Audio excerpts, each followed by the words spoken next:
Welcome to the Winners Find a Way show and podcast with your host, Trent M. Clark, three-time World Series coach, CEO of Leadershipity, serial entrepreneur, having started 12 companies, coach to the 1%, and an international speaker. This show is going to be your go-to podcast for facing adversity, being inspired, and overcoming obstacles, all from the best in the world, business, sports, and leadership. Hate the crappy ingredients in many beverages and energy drinks? Rebellious Infusions are the go-to functional beverage. They have 5 or fewer plant-based organic ingredients, no sugar, no calories, loaded with antioxidants to boost your immune system, and L-theanine for brain health. Rebellious Infusions are available at drinkrebellious.com. Rethink your drink. For 10% off of your next purchase, use the code 99999. Hello and welcome to the Winners Find a Way show. I am your host, Trent Clark, and I am super excited to have another great show with my good friend, Casey Cavell of Casey Cavell, Inc. What's up, Case? What's going on, Trent? Good to be here. Man, it is good to be here. I am the CEO of Leadershipity and Athletic Influencer Marketing, an NIL education firm. I am also an international speaker, obviously a podcast host. And probably most people know me because I am a longtime coach in professional baseball coaching in 3 World Series. And so excited because Casey's a baseball guy. Casey, tell them where they can find you. Gosh, where can they find me? Well, today I'm in Atlanta, Georgia, but I'm a baseball guy, played small college baseball. I tried really hard and I worked really hard. I didn't have the skill set and the talent and the body that some of my friends that played professional baseball, but I don't want to say that's not why I made it, because you got guys that are 5'7" in the big leagues now. Yeah. So for anyone looking out there, Casey Cavell Inc. Is that your website? Yeah, just CaseyCavell.com. Check me out there. We got a podcast, Dugout CEO, helping people become MVPs in what they do, both in the boardroom and at home. So that's kind of fun as well. Love that. You're on LinkedIn. And are you doing the Twitter, Instagram, all that good stuff? I'm all over. Just type in Casey Cavell. I'm on all the platforms, LinkedIn, Twitter, Instagram, all that kind of fun stuff. They'll find you. There we go.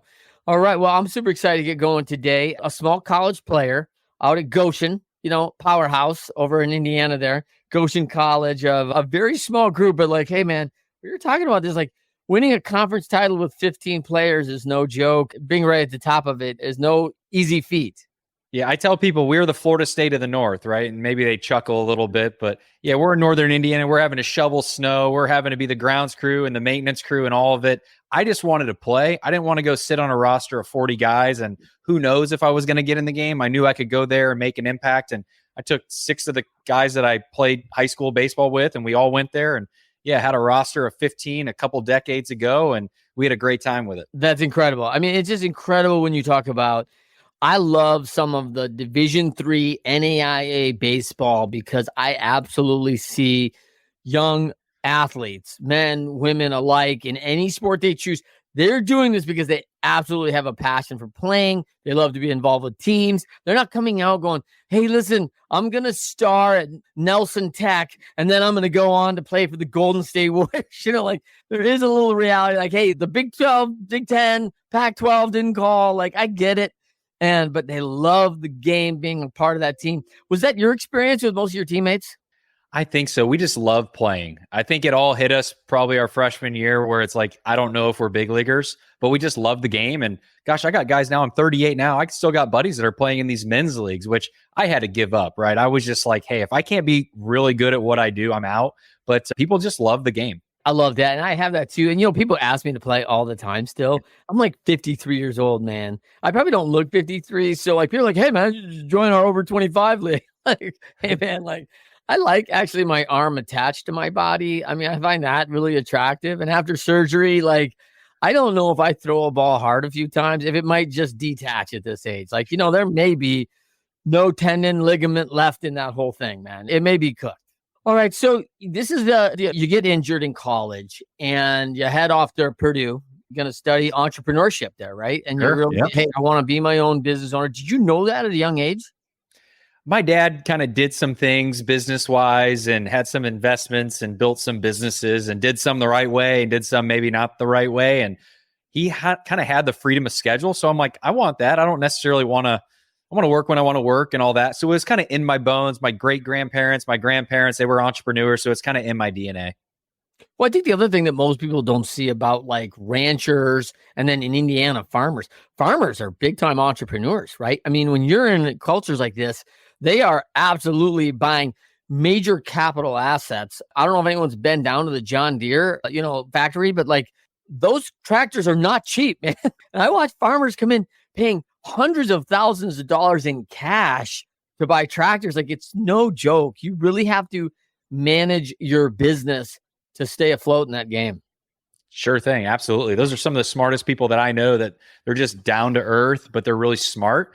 And you're not going to see them on Twitter or Instagram or having 100,000 followers, but they build a really good business that serves their life. And that's where I think, like, I work a lot with business owners, and it's like people are building something for who knows what reason, but like farmers and people in, the heartland of America, they just want to have a great lifestyle. They want to have a great family. They don't want to be stressed out and maxed out. And some farmers are some of the best people I know.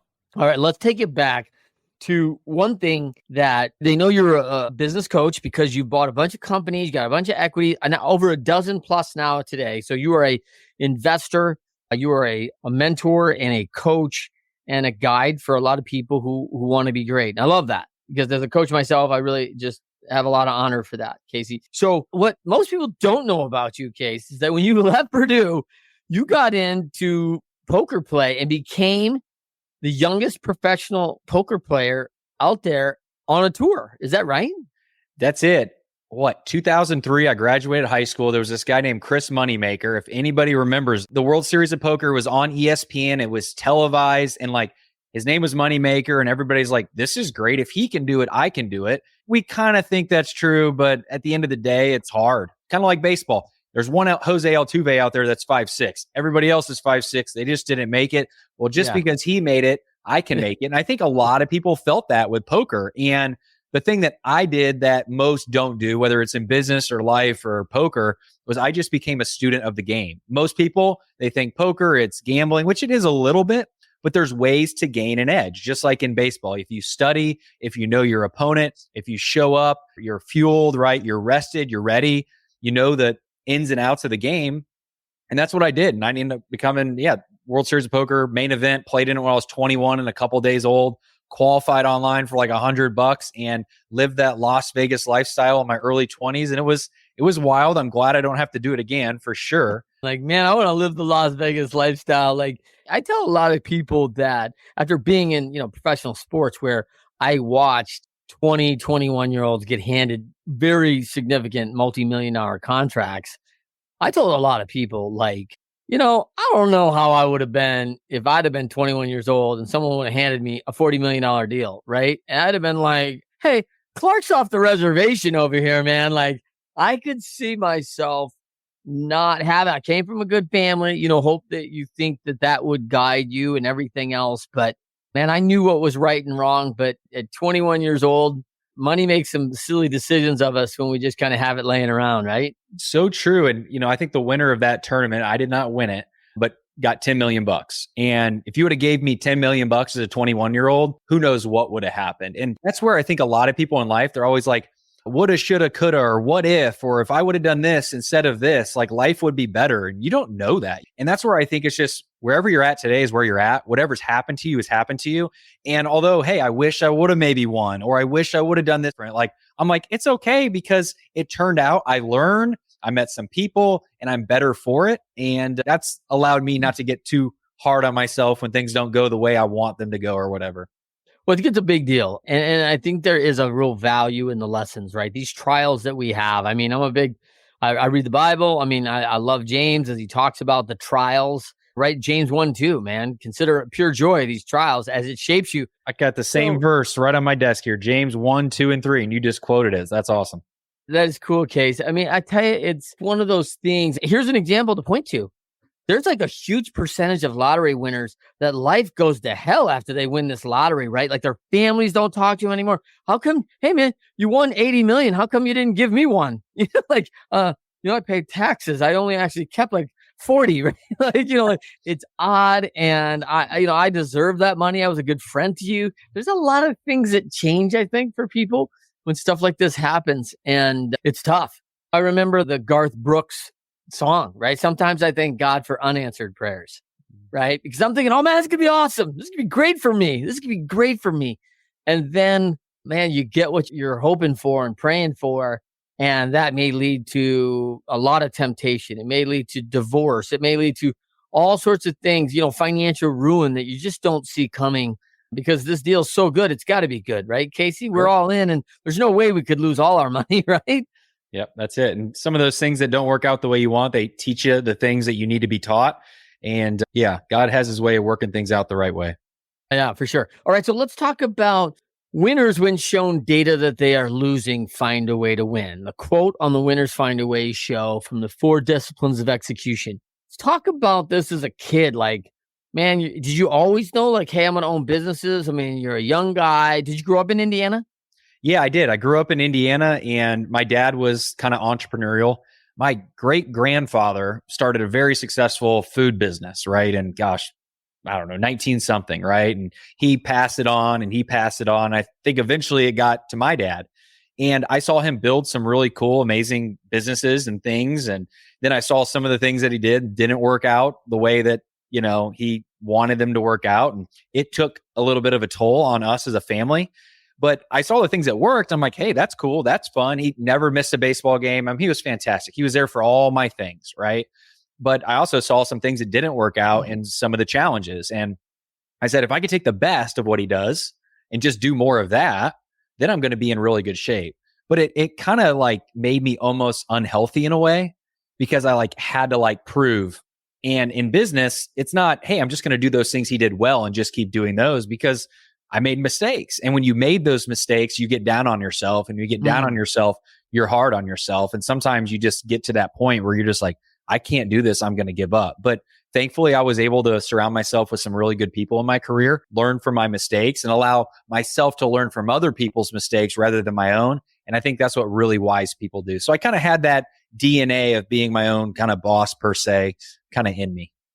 That's awesome, Casey. Let's kind of dive into some of the challenges, right? What was one of those first challenges in businesses that you remember? Like, hey, this is what, I mean, we all want to know where we're going for. And we write it up like, oh, it's going to go perfect. A, B, C, D, boom, right down the line. I know this is exactly how it's going to work.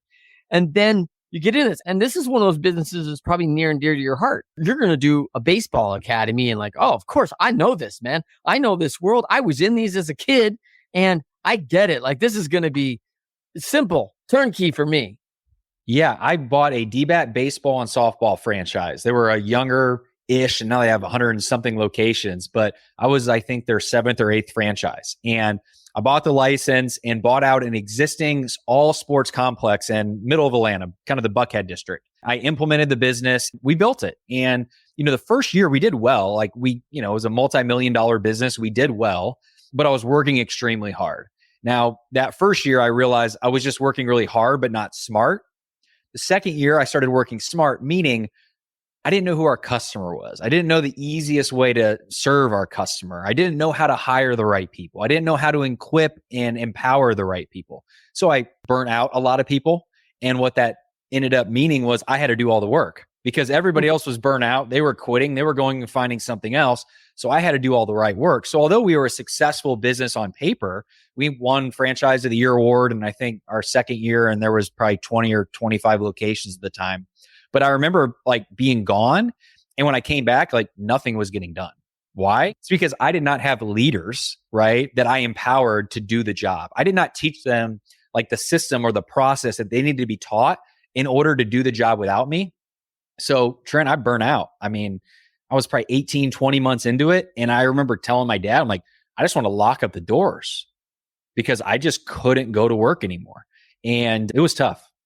Yeah. Yeah. So let's talk a little bit about burnout. I mean, I think a lot of people go through this. And even one of the things that's interesting is you talk about burning even people out on your team, right? And you're driving for these numbers. You're driving for, hey, franchise of the year. Yeah. Like we got our goals and we're going to do this thing. And I do think people do want to be a part of a winner until the price gets imbalanced, right? Like until the price of it costs so much to either family, health, whatever the price you got to pay for it is, gets imbalanced. And then you're like, man, there's other winning organizations I could be a part of and not lose my spouse on this one because they're ready to walk out the door because I'm never home, or my kids are, missing me and blah, blah, blah. I mean, there's a lot of things that could go wrong there. So walk me through a little bit of the burnout from both team members and then for yourself as an ownership that you see. So I think there's burnout, but we got to figure out, why do you get burnout to begin with? And for me, in my specific situation, I was not focusing my energy and efforts on the things that really mattered. So Pareto's principle, if you've heard about it, the 80-20 rule, where it's like 20% of your activities produce 80% of your results. 20% of your customers drive 80% of the revenue, right? Yeah. And early on, I was going after everybody that played baseball, everybody that played softball. I was trying to run an adult baseball camp and go after slow pitch softball leagues and serve the travel ball baseball player. So in business, I think a lot of people get burnt out because they're spending their time on things that ultimately they shouldn't, or that don't move the needle. And eventually I figured out a way to spend my time in the business doing things that, one, I love to do, but two, that really move the needle. And then when I did that, I realized I got better results, and the better results you get kind of gives you that energy back because you see the progress. But when you work really hard and you don't see the results, that's when you get burnt out. I realized I was working hard and not seeing results because I was working hard on the wrong things. And that's what I think a lot of people, myself included today, still do, because it's hard, because there's so many things you can do. It's really hard to prioritize which ones actually make a difference. So that's why, like, I have somebody like every other week, like, looks at my calendar and makes sure I'm doing the right things, because it's really hard. But that is what led to burnout. But when I actually reached that point, like, it was almost too late, because once you reach it, you can't just like, hey, I'm burnt out and take 2 days off. That's right. That means you're exhausted or you're tired. But if you're burnt out, like, your engine's done. Like, at that point, you need a miracle. So I think it's important for people to ask themselves, like, what are the signs? How do you know you're getting there? And for me, whether you're running a business or a team, or if you're a coach, it's like, can you take a couple weeks off and things are still going to get done without you? And if the answer is no, like, be careful, because that could be leading you to be the person that actually has to do everything. And when you have to do everything, when you have to pitch and catch, I mean, I look at Ohtani, I'm scared to death that the Cubs are going to sign him next year. I'm a Cubs fan because I'm like, okay, they're going to give him $600 million. That's great. And he's going to be awesome to watch. But it's like, is he worth it? What if that blister like never heals? What if his elbow goes out again? Yeah. Like, that just seems like still a great hitter. That's what happens. He's still a great hitter. LA is getting him, or New York, right? Like, you got to have a major market. Magic Johnson's going to flash his big smile, and he's going to sign in that Dodger blue, or he's going to go to a Yankee and go for the pinstripe and cut his hair tight, and he's going to be fine. But it's going to be tough to get him in the friendly confines of Wrigley. It might be. And you know what? They're building a little bit different than the Dodgers and the Yankees. And hey, the Yankees, they do that kind of stuff, right? And they go and get the best, which I think there's something to say to that. But I think there's also something like building people around each other, because there's been so much pressure. If we're talking baseball, right? The Angels, they've had one star player that they give all the money to. And I think in business or life, like, you got to surround yourself with really good people, so you don't have to be the only one like making it happen. And that's what I think would have prevented me from burning out. But what got me out of burnout was that exact same thing. Bringing other people in, telling them that I was burnt out, telling them I needed help, and being open and realize I don't have all the answers. Yeah, it's a good point. Like, when people ask me about the 0-2 championship, right? They always go, oh yeah, that roster, like, yeah, Vlad Guerrero. And I'm like, oh yeah, he wasn't there yet. Like, we didn't have a star. Like, we didn't have like this huge person of that was just like that Ken Griffey Jr., that just kind of go-to icon that was, I mean, at the time, the number one guy was Bonds, right? And of course, we saw him in the World Series, and he's bigger than life, but they had a really good team to support him, by the way, in that series. We just had a couple breaks go our way, but man, it's exactly right. Trying to build that organization with the lead dog and then kind of everybody else, like, hey, Sheila's fabulous. That's all we need is Sheila. And we got a couple other people, like, that is never going to play very well inside an organization, especially for sustainability, right? You could hit a one season wonder, but unlikely to be sustainable. And I think it's the danger of a team putting too much on Ohtani too. Like, oh, he's going to pitch and throw and hit home runs, and we could have him catching by the end of the year. Sure. Yeah. You put too much leverage on that one dude, man. Like, you're right. They could absolutely burn him up. So, when you start talking about, let's talk about the struggle. You kind of alluded to it earlier. You get burnout. I believe fatigue makes cowards of us all. And when the fatigue gets in, typically, and you really led up this really well, right? There's a couple signs that you see. And, one of the signs I see is like when I don't want Monday to come. That's a concern for me, right? Yeah. When I'm like I'm starting to dread Mondays.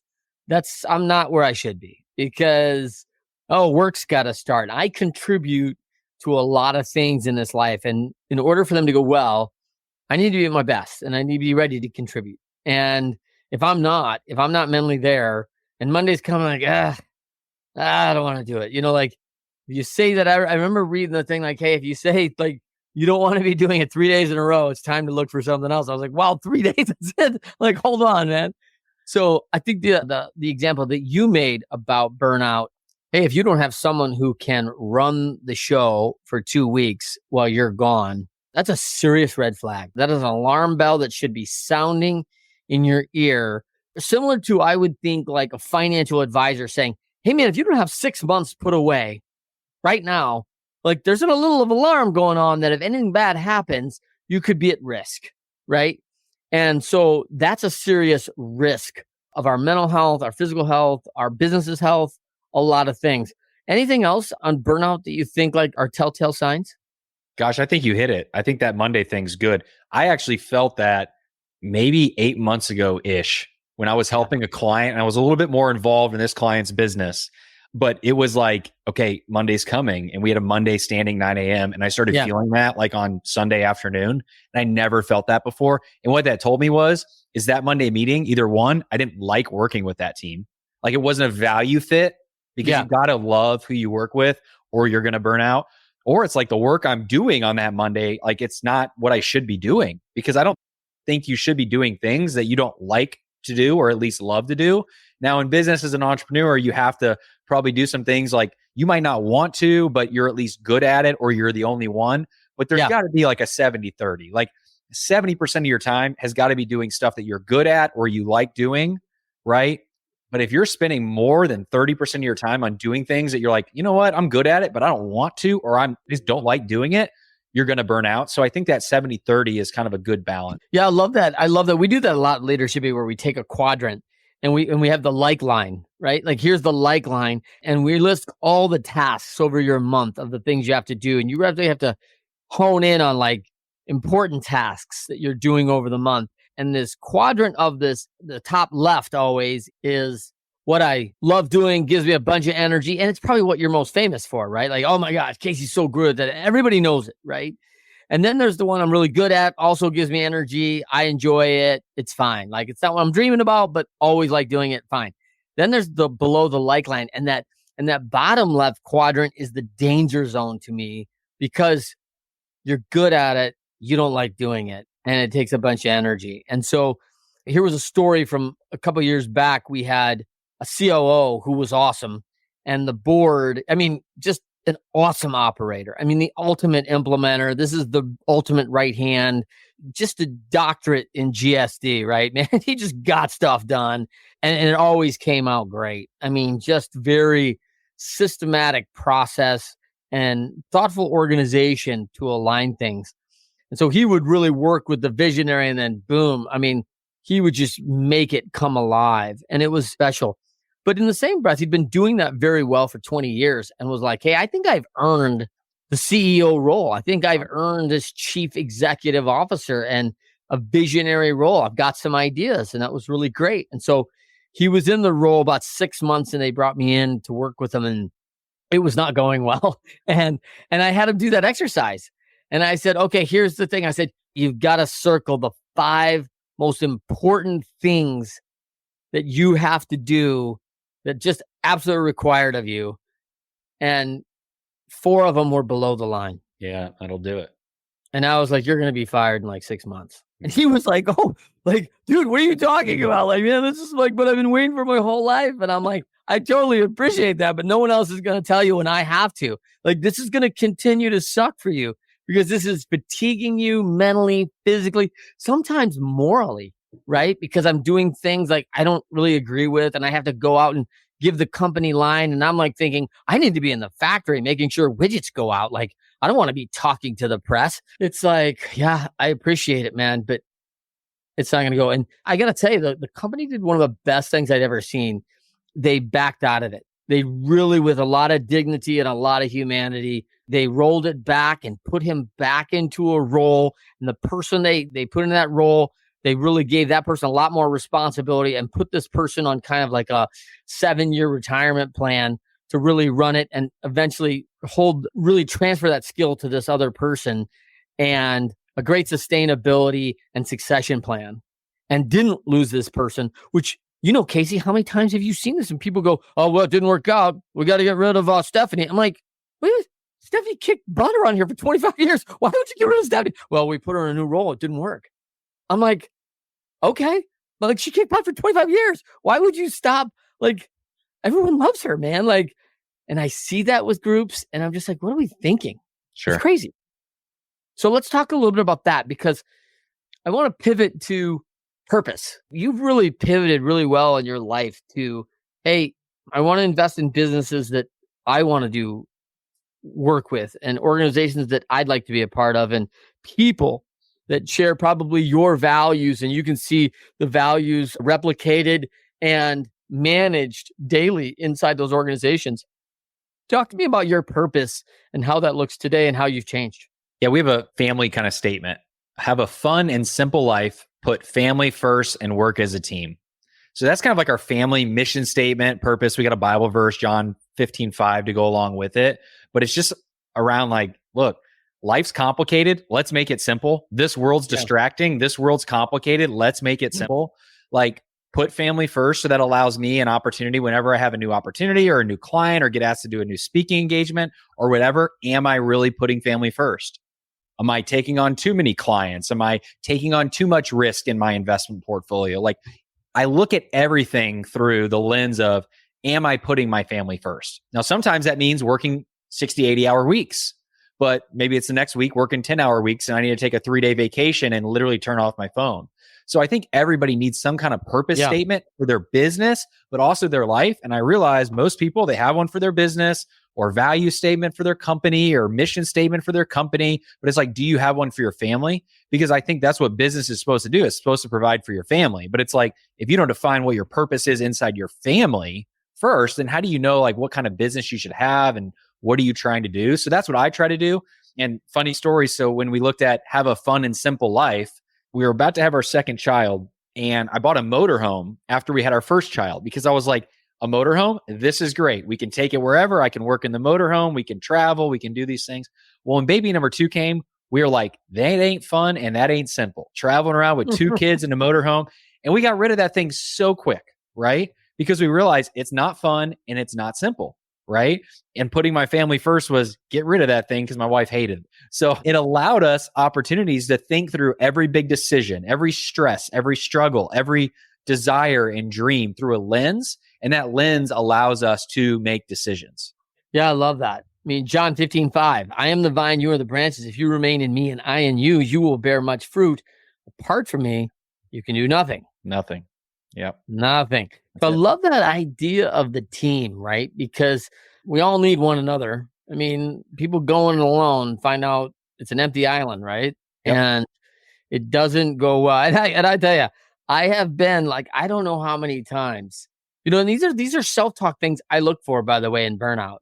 Like, stop the world, I want to get off. When I say that to myself twice in a week, that's a problem. And it's an issue that I may be facing some burnout.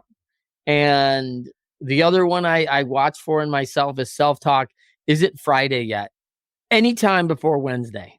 Like, if I'm saying that, like, man, I come out of a meeting and you and I just like, man, that went all the wrong way. And here comes Casey trying out of the meeting. And I look to you and I'm like, man, is it Friday yet? And it's Monday afternoon. Like, that's not good. That's that kind of little things that tells me, man, are you doing really what you should be doing? And sometimes it's funny, right? Sometimes it's just humor to lighten the load after things not going the direction and the way you'd hoped. But sometimes especially when I'm saying it to myself, if I'm saying it to you, we're probably trying to create levity to a rough situation, right? That's it. But if I'm saying it to myself, it's now me having pretty poor self-talk, in my opinion. How have you managed some of the self-talk for you over the years?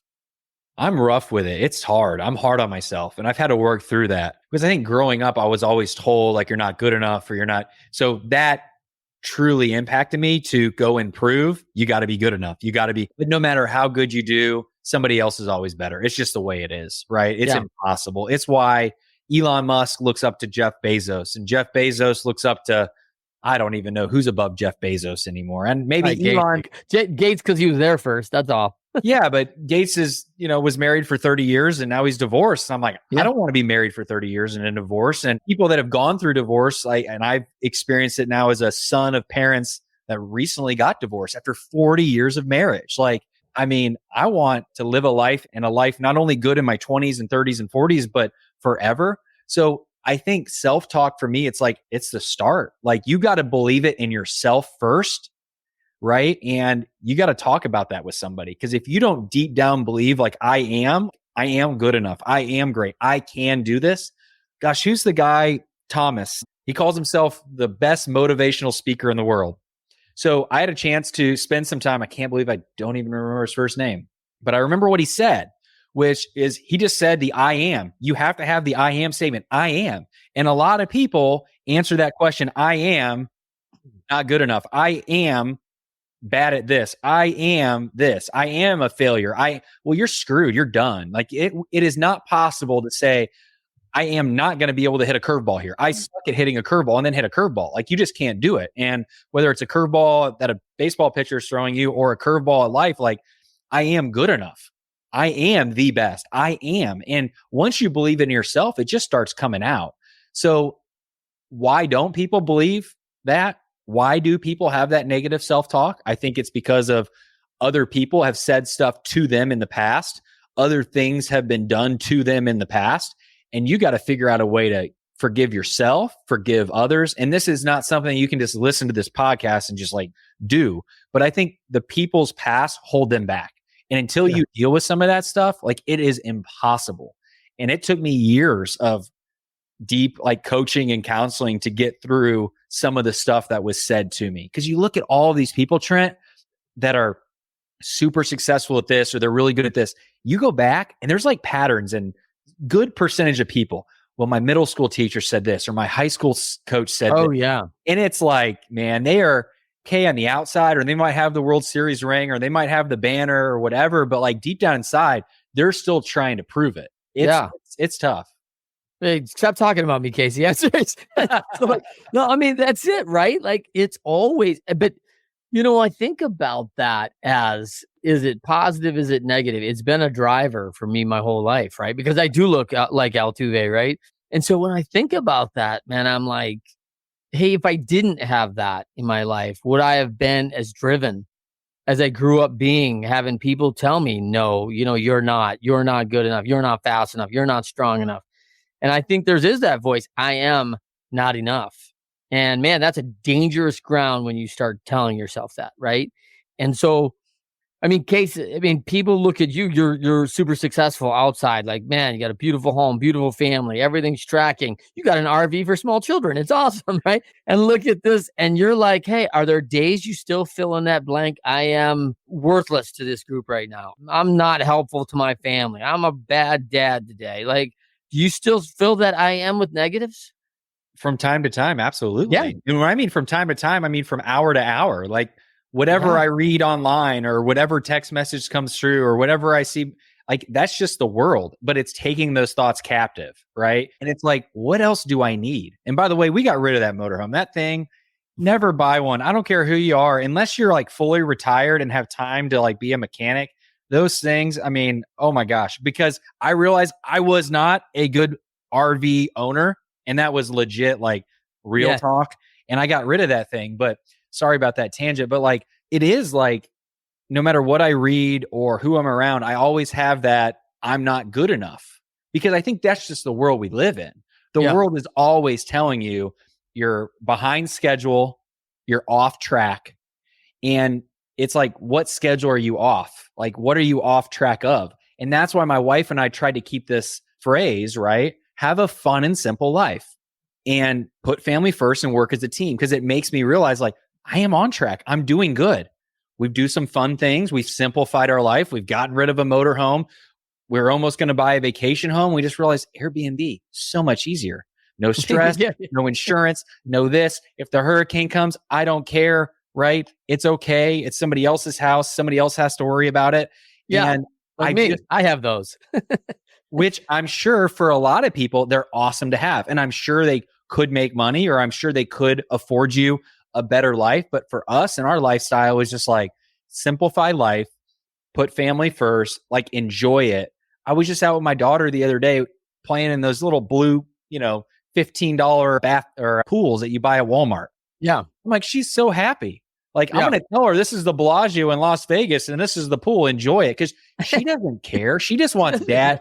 She just wants dad to be there. Such a good example, Casey, of us like, wow, we should build a Olympic training pool in the backyard and have a full 40-foot slide that goes into it. Like, wait, no, you don't need to go spend $85,000 on an in-ground pool. Your daughter loves the $15 blow-up pool that I just filled up with a hose. Like, it's fine.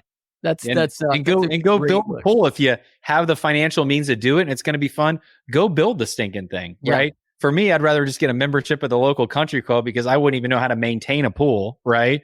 And I wouldn't want to, but it's like, those are things in my life that I've tried to realize, like, what does success look like? And then once I define it, then it's like, I know I'm doing good. And no matter what I read or see or whatever, I can just get rid of it and say, I'm not built like Jeff Bezos. I'm not supposed to be him. It's not a self-eliminating belief. It just is what it is. It's now what I want rather than, and it's who I am. Like, I want that. Yeah, it's awesome. I think bringing it back is what's happening to a lot of folks. They're really simplifying. And I think there's a new movement to eliminate things. I love the stop, start, continue, right? And one of the things I did when I had kids like your age, Casey, is I would come home from work and I'm like, I got to stop having my phone in my hand. So I would come home from work. I would say a little prayer before I pull my driveway and get ready, because now I'm dad. Like, no one cares what I own or what happened at the baseball game or what's going on in the business. No one cares, right? And I also threw my cell phone in my glove box that I couldn't get until I put my kids down. And then that was just a good tool for me. Like, it worked, right? Like, it worked to help me be engaged and be a part of my family as opposed to being distracted, which is so easy now. And so I think there's a lot of stops that we've been told are all right. Like, don't worry about it. It's fine for you. And the reality is that over time, it hasn't been great for us. And we probably should cut things out in our lives a long time ago. And I think it's awesome that you're really getting that at an age with young kids. I think that's brilliant, because I think a lot of people take a long time to figure that out. Yeah, if 20% of the things you do give you 80% of the joy in your life, right? Too, I'm sure, if that's Pareto's principle. So it's like, what do those things look like? The cell phone thing you did is great. I'm probably going to do that. I bought one of these boxes to put my phone in, and you put a code on it and it opens after 2 hours. Like I said, I don't know how to fix a motorhome nor put together this little contraption, but the goal was put your phone in the box. It locks it for 2 hours so you can stay present with your family. But I'm just going to leave my phone out in my office and go inside, because you're right. Like, what matters? Being present wherever you are with whoever you are. And, that little thing that you've done is something that I'm applying in a different, way. But I think that's so important. Yeah, it's cool. Let's talk quickly. Let's pivot a little bit.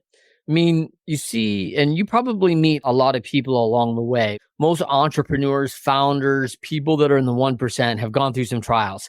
And no matter how much they've proven, like, I don't know if you've seen my yacht, my airplane, and my, $400 billion company. I remember Mrs. James telling me, like, I I'd never amount to crap, right? Like, and I hear that with people all the time, right? And they still have that on their shoulder. But a lot of them are athletes, and we come from that athletic background. Let's talk quickly about the skills you've been able to transfer from a life growing up as a youth athlete to a college athlete, and some of those things now that you're applying into being a business owner, being an investor, being a dad, being a coach to other business owners. I think it's have a plan. Like, what is your plan? Like, anybody listening, what's the plan? And then maybe it's first, what's the vision? Like, what's the goal? What does success look like? I think it's easy in sports. Like, what's the goal? It's to win the championship. It's to get the ring. And then it's, well, what's the plan to get the ring? And then the plan might be a multi-year plan that has multiple things that need to happen over a multi-year plan. And I think a lot of people they either set the vision, but then they don't work on the plan, or they have some kind of plan, but it's not really working towards anything. And it's not really a good, smart plan. So for instance, think of something that we put together. So when we bought our baseball and softball academy, I wanted to be franchise of the year. All right. Yeah. I wrote that down and we put that on our board and I would look at it. But then it's like, okay, step one, first 30 days, I need to learn from everybody that's already running these, or at least the top 10%. What are they doing to make it awesome? Okay, the next week or the next month, I'm going to implement some of those things. The next month. So I think it's what's the goal for your life, for your business? Is it written down? Is that goal shared with other people you know? Because I do believe once you share a goal or a vision with somebody else, that levels up kind of like accountability for self because you've told somebody else you're doing it, and for others to help you. And then, all right, well, you said it. What are you going to do this week? What are you going to do this month? What do you need to accomplish this quarter? And I think that's where people stop. And I was able to do that in sports and, hired a strength and conditioning coach to work me out 3 days a week. In business, I hired a business coach and advisor, right, to help. And the people that I see that win in all aspects of life, they have somebody that is working with them on all aspects of their life. We just left and my wife and I went to marriage counseling earlier today, right? And I'm glad we have that person that's coaching us on our marriage. And I had a trainer that was at the gym at 7 a.m. today. And I have my virtual assistant who's coaching me on how to use my calendar. So I have 3 people I talked to today that are my coaches in different aspects of my life. So I think vision, goal, plan, and then people to hold you accountable and to help you in every aspect is really important. Yeah. Well, I think the other one that is really important that I learned in sports, great methodology right here, is that it's unlikely to go exactly as I draw it up, right? I'm going to have to adapt and overcome at some places. It's not going to work out the way I'd hoped. And there's going to have to be some adjustments and adaptability. And that's kind of the thing that we did always in sports, right? You get a pitcher and you're like, whoa, this lefty's breaking ball is filthy, man. Like, we got to make an adjustment here on what our approach is, because my plan I started with was to come in and see the fireball righty 92 mile an hour. And now we're in the 5th inning, we're to the lefty slurve guy who's throwing all sorts of just junk except the kitchen sink up at you. And the plan of looking hard and fast isn't going to play anymore. Like, that is not going to serve. Yep. And so being able to adapt while we still maintain our vision and our goal of how it's going to get there, the overarching is how we're going to listen to our coaches, because they're going to help us adapt to those things. Just like you said, hey, I'm adapting my schedule because my coach is telling me this isn't really sustainable if you keep doing it. Like, I love that. What's probably the biggest skill you learned from sports that you utilize on the daily today that you felt like was so valued as you grew up, and then now in your work today with both your businesses and other people you're working with? I think preparation. I was really good at just preparing for every game and every practice. I always had a plan when I stepped on the field. I worked out a lot by myself, but it wasn't just go in the cage and just do whatever. It was, this is what I'm going to work on. This is how many swings I'm going to get, right? I would lift. All right, well, what are you focusing on today? How many reps? And I think in business and in life, I'm just really prepared. I mean, today's Monday, right? And I already have all of my meetings planned for the rest of the week, who I'm talking to, how I'm supposed to encourage them or support them, or what problems I need to solve on these meetings. I mean, every single hour of the day is scripted. And that doesn't mean I'm in stuff every hour of the day. I have blocks that I'm literally just resting or literally just catching up or whatever. So preparation is key in all aspects of life. Yeah, I love that, man. I love the line.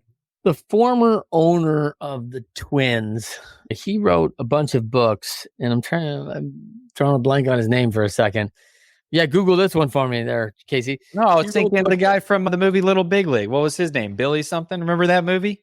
Yeah. It wasn't him, obviously, but the guy who owned the Twins he owned an envelope company, and he wrote a bunch of books. Oh, Harvey McKay. Yeah, thank you, Harvey McKay. And Harvey McKay had a great quote. He said, everybody wants to win the day of the game, but few are willing to prepare for it. There you go. I was like, man, that's the deal, right? Like everybody really want. I want to win. I want to win. Well, what are you doing about it? Well, I'm gonna show up on Friday at 8:00. I'm like, well, listen, man, what do you think Casey's team's doing? Because they're getting ready for anything that's going to happen Friday, and they're preparing for everything that you're going to throw at them. In addition to having their team continue to be the best they can be. You're like, oh, so you think we probably won't win then? I'm like, yeah, I probably won't think you. They're preparing like they want to win, and you're not, right? Like you're preparing like you'd like to win. That's awesome. But that's not really doing the preparation work, right? Sure. And I think he really hit that. Very few are willing to do the preparation that's required. And I think you got to prove that today, even with your work, to be the best Casey Cavell. It's about, hey, I got to stay fit. So I work with my trainer, stay very focused, directed on what my goals and objectives are, because they're literally paid to hold me accountable to that, right? And then I work with my VA, help direct my calendar and work with that. And that's critical to me being in the right place and the prep work.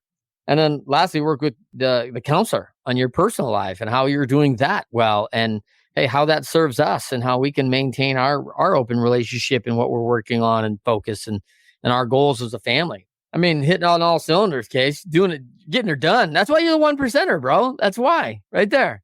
Yeah. And some days I probably am, and some days I'm not. And the days that I'm not, I give myself grace, and hopefully my wife shows me mercy, right? And the days that I do good, I go back and I say, well, why was today such a great day? And the days I don't, why did today not go as planned? And typically it's probably I didn't prepare, honestly. Or yeah. How does your wife respond being an entrepreneur's wife? I mean, you saw that in your mother. I mean, they were married 40 years. She lived the life with this man. And like you said, some days were awesome. Like, it's incredible. The guy's at my 3:00 game. He doesn't have to worry about his company. He's got people getting her done. Obviously, some days weren't great. A plan gone awry, right? And whether it failed to prepare or whatever, it's tough. And it's tough on the family too. And mom's always there to catch the pieces. So there's a significance somewhere in this, whether it's wife, husband, spouse, whoever, right? And kids, everyone's involved. How does your wife manage it today? So we just had to communicate really well when I am going to be available for her. And she hated me sending her calendar invites on my calendar, but she started liking it when she knew I would actually be where I said I was going to be when I said I was going to be there, and I was actually going to be present. So I know at 6:30, I got to be inside because that's when we're having dinner. We're eating at 6:30, so I have at least a 30-minute break. So I think that's the biggest thing, is just making sure she knows when she's going to have me and only me. And then it's hard sometimes. And she understands that I struggle, but really she didn't grow up with anything, right? She has 12 brothers and sisters, right? Ooh. Grew up, kind of at poverty level. Yeah. So it's like, she just wanted time and attention. She wanted a roof over her head, but family was really important to her. It's like, that's why put family first is in our kind of mission statement. Like, it's not have a bunch of money. I mean, I think that can be nice and it does make life a little bit easier, but she just really wants me and my time. And she wants me to make sure I'm present with our kids as well. Yeah. I've never tried to send my wife a calendar invite for a date.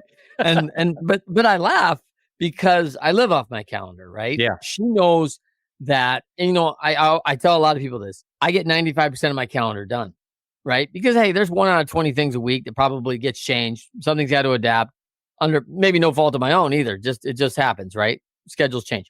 But I would say 19 out of the 20 things on my calendar get done. And Saturday morning, I was like, man, this weekend, I want to get like these 15 things done. Didn't calendar those things, right? I just sure. In my mind, I got these 15 things. How many of those things, Casey, do you think I got done? 20%. I would have loved 20%, bro. 3, are you crazy? I got 2 done. That was awesome. So 2 out of 15, man. That's not how I live. So I don't want to say it's sad to say, but this is what's important. And a calendar invite makes assured that I'm present and valued. And I've heard that story before where kids say, man, I wish I could be a client. That's rough. Right? Like, wait a minute. What do you mean you wish you could be? Well, clients get on my dad's calendar, and he spends hours with them. And if I could just get in there and be a client on his calendar, man, I would arrive. And you're like, oh, You imagine? yeah, that's not good, man. Like these are the days where you realize like, all right, dad of the year out, something's got to change immediately, right? Like this is not the right message I'm sending here. And so it's a hard thing. I've never done it because of some of the stigma on it, but ultimately it makes a lot of sense to me in my world and how it works well and effective for me. Now that's not for everybody, but that's a really cool thing, Casey. I think that it's like you said, I love that you said, hey, she didn't love it at first, but the result she's loved. And that's what people got to realize. What's in it for me? Like, how is this going to make my life easier, my life better? And whenever you're embracing change or trying to foster change in an organization, people are always going to look at it from a what's in it for me. And if you can show them how it's going to make their life better, then you got it. Yeah. And I think that's we can't forget that, right? We are still wanting what we want, right? Yeah. And I laugh, and you and I, from a baseball perspective, goes, I don't like change. And I'm like, oh, well, let me give you this 1930s wood bat, or you can use the new, aluminum drop 7 ounce against this great pitcher. And what do you choose if you want to be successful? Because I'm telling you right now, if you're giving me the choice, I'm taking the aluminum drop 7, blah, blah, blah, because I got a chance, right? Yeah. Like, I'm going to swing this 35 ounce, 32 inch bat that's going to be made out of maple and not brushed. I'm going to be like, man, this is like swinging a tree trunk. So, there's some things that are just not serving. And I tell everybody, oh, you don't like change? Like, no, I don't like change. I'm like, oh, well, let me give you an iPhone 7. Or do you want the 14? Well, the 14 is a lot better. Like, yeah, you don't mind that change, right? So we kind of pick and choose our changes, but it has to serve us. And I love that. All right, Case. Last thing, what would you tell somebody struggling today that they're out there, things aren't going the way, they're not winning the game. The measurement is like, hey, it is showing that they're losing and they need to find a way to win. What do you start with? What would you recommend to them today? Figure out somebody that's winning and ask them how they're doing it. Yeah, find somebody. Simple as that. I think so. If you want to have a great marriage and you're not winning, like find a couple that you really admire, or find a coach that can help you. If you're not winning in your business, find somebody that's won or winning that you admire and ask them to help you. I think that's it. Like, don't try to recreate the wheel. Find other people that have already solved the problems you're trying to solve and just ask them how. And then maybe ask them for their help, because they're going to tell you the secret or give you the stuff. But at the end of the day, it's hard, and implementing it is the hardest thing. So I think it's having people that can check in on you, hold you accountable, or create that sense of accountability, I think is really important. Yeah, that's awesome. All right. Winners Find a Way with Casey Cavell. Casey, tell them again where they can find you. LinkedIn, Twitter, all at Casey Cavell? Yep. Casey Cavell, I'm on there, cavell.com. And then we have a podcast, The Dugout CEO, which is all about, helping people become MVPs of what they do in business and life and all that kind of fun stuff. And yeah, Trent, this has been a ton of fun. Yeah, thanks, Casey, for coming on. For everybody else, thank you for joining us on the Winners Find a Way show every Friday, 12:30 p.m. Eastern, 9:30 a.m. Pacific, live on Facebook, LinkedIn, and our Leadershipity YouTube channel. Check it out. Podcast on all the major networks. Share it, like us, do all the cool things. Follow us. It'll be a great ride, I guarantee it. Until next time, we'll see you then. Thank you for listening to the Winners Find a Way show and podcast. Trent, together with the leaders who shared their learning and experiences through this show, are grateful for allowing them to help and support you on your journey to becoming your best. Write a review, rate us 5 stars, and share this episode to your network.